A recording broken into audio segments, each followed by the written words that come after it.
Good morning. Thank you so much for coming in today. How are you? I'm good. Thank you for asking. How are you doing? I'm great. Thank you so much for asking. Could you please tell me a little bit about your experience as a debt collector?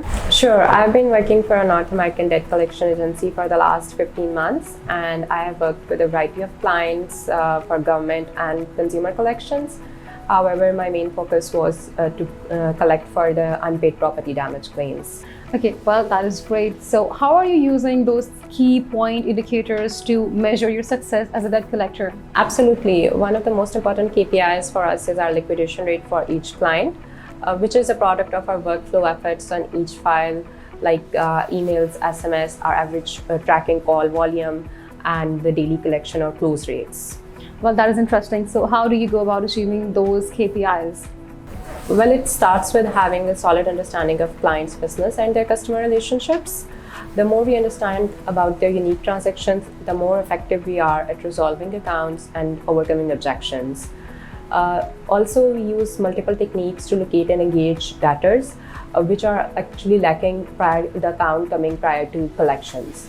Lastly, Cedar University program, which we are required to attend, focuses heavily on negotiation techniques, and that reduces the chances of that argumentative debtor-collector interactions, and it improves our compliance ratings. Okay, so can you tell us about any challenging particular debt collection case which you were able to resolve it?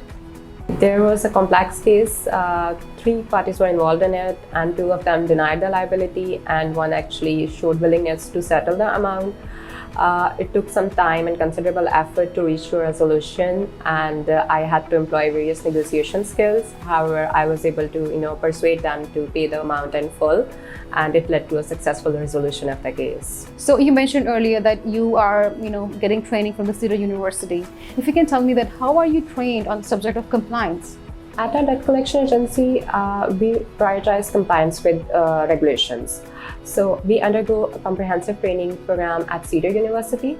This specialized training program equips us with the skills and knowledge that needed to ensure that we stick to the best practices in industry for debt collection. Also, by investing in continuous training and education, we strive to maintain the high standards of compliance within our organization. Superb. If you can tell me, what is FDCPA? I mean, what is actually the role of FDCPA? Sure. FDCPA is a federal consumer protection statute which actually prohibits the debt collection agency for using abusive, unfair, and deceptive practices. The FDCPA covers the collection of debts that are primarily for personal, family, or household purposes. Okay, so well, that's amazing. If you can tell me that how your agency is using FDCPA to monitor your calls? Oh yeah, they do monitor all of my calls to the extent that it is not prohibited by the state law. And currently I have a compliance rating of 100% for the last 3 months. Well, that is actually pretty impressive. I would like to know that what is your favorite policy as a debt collector? I appreciate the fact that we consistently maintain the professional communications without resorting to any threat or intimidation techniques. Our approach actually involves actively working with the debtors to explore the feasible payment options, and also we consider their individual financial circumstances and come up with a solution for them. Okay, so tell me about any of your achievement or awards you have won as a debt collector. Yeah, I got numerous awards like Compliance Champ of the Month, Agent of the Month, and I got Emerging Player of the Year. Apart from these, the best achievement was being among the top agents who collected the most fee in collections. Well, I think that was it from my end. Thank you so much for answering the questions so patiently. Have a good day. Thank you. Thank you for having me.